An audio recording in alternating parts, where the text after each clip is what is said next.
Well, hello there. It's Meghna Chakrabarty, host of Modern Love, the podcast. And I'm Amory Sievertson, one of the producers of Modern Love, along with Jessica Alpert and John Parati. Okay, except they're not in the studio with us. They're over there, we're looking at behind them. the glass, Yep. mixing this. Hi, guys. They're waving back. Anyway, we've got another bonus episode for you today, and this is where we talk your stories of love, loss, and redemption. And the theme for today's bonus episode is Leaps of Faith. So this is in connection to the most recent episode of the podcast, A Faithful Leap, which retold Kelly Thomas's story. And I don't want to totally give it away if you haven't heard it yet, but it involves some serious emotional and physical leaps. Actor Amber Tamblyn read that one, and she really did an incredible job. Here's a taste. Midway through our second day, we stopped for gas at a roadside station in central Ohio, 2 hours south of our destination. I asked my mother if she wanted me to drive, but she said she felt fine. Still, I sensed her despondency. Our excursion was coming to an end, and she could no longer pretend we were a couple of adolescents out on a lark. I was going where she could never go. Well, you've taken some leaps too, and we know that because we received a ton of emails and voice memos from you. And here's an example. I really loved what Jules Blackwell from Manhattan told us, so let's listen. After a series of bad relationships and ineffective online dating, I discovered a man on LinkedIn. Because he was in Forbes 30 Under 30 and had a big social media presence, I decided to be bold and try to meet him by delivering a present to his work.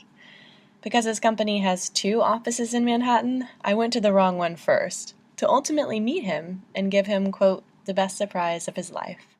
So, Amory, gutsy move, don't you think? Yeah. Of course. What, to show up at someone's office? I never thought that the Forbes 30 Under 30 would be like the next great dating site. The twist, though, that Jules told us is that the guy, he actually had a girlfriend, right? So the encounter ended with a long and warm hug and a thank you email later. So it's sweet. He's following up with her. And Jules was really happy that she had done this whole thing, even though it didn't work out, because, as we said a little bit earlier, it gave her a serious confidence boost. And then she told us, I love this, I didn't have to be wooed anymore. I could woo.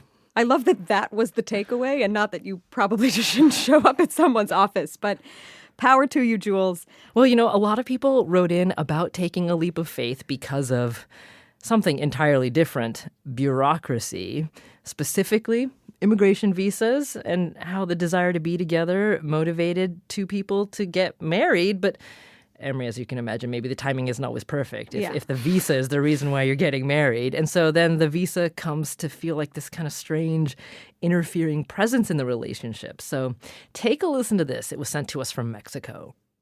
My name is Jesus Hansen. I live in Jalapa, Veracruz, Mexico. And this is my leap of faith. A month ago today, my boyfriend and I were married after 6 years of dating. He says he doesn't love me as intensely as I love him, so I guess he took the leap of faith for me. I was born in Mexico in 1992, and in 1999, I was smuggled in illegally with my brother. So I lived in the States for 12 years up until the age of 18, which is when I met Gabe. A few months later, we decided after I graduated high school that we would come live in Mexico and start the adventure that has kind of been our life and our relationship. We came to live here because I could have a more normal life, and with the hope of someday being able to return to how I grew up in the US.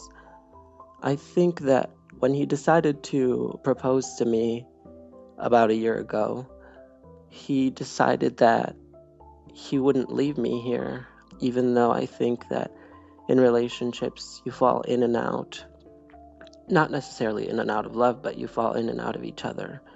And he understands that right now he might be more out of me than I'm into him, but he might fall more in love with me at a later time. And I think that is the trust in a relationship.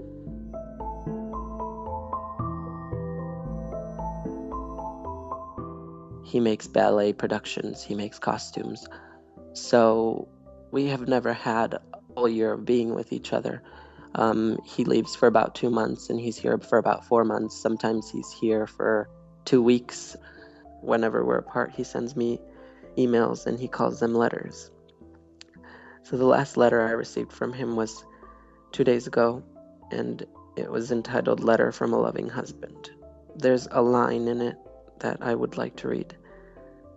It says, "I know everything seems wrong for both of us now, but it won't always. I do love you so much, and I am yours. That's what being married means. It means we know we are coming back to each other, always."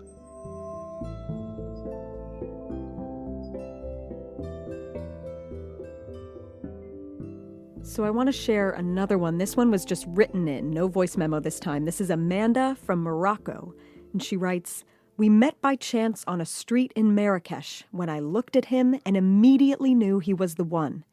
2 days together and we were smitten.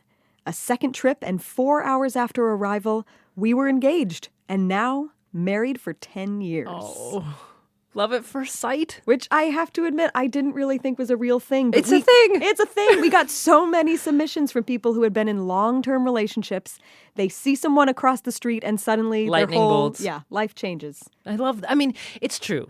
It happens. I know a lot of people it's happened to, and it's always so inspiring. And the thing is that sometimes, yes, those love at first sight relationships, obviously, some of them don't last, right? You know, first impressions are lasting, but sometimes they might not be the right impressions. But on the other hand, some of those love at first sights, they do last. I mean, the relationships go for a long, long time. And so with that in mind, can I share just one more that we Hit me. got? Yep. Okay, so here it is. Here's the last audio postcard for this go around. My name is Megan Bruner. I live in Sacramento, California. My name is Andy Bruner, and I'm married to Megan Bruner. Well, I had moved to that town for a job. I had 5 roommates, and I did the grocery shopping for everybody. So basically, I was at the store almost every 2 nights. And initially, I saw her looking for sunscreen and food and beer. I continued to see her around town, different places I would say hello, and then finally I just decided to ask her out. I said no initially because I was at work at the grocery store, and he was coming through my line, and there was a whole nother 10 people behind him, and I didn't want to get in trouble at work. And I kind of thought, that sounded interesting. It wasn't a, no, I'm not interested in you. It was a, no, I can't give it to you. So the next night, I was again at work, but I was leaving work to go on a dinner break, and he was going back into the grocery store.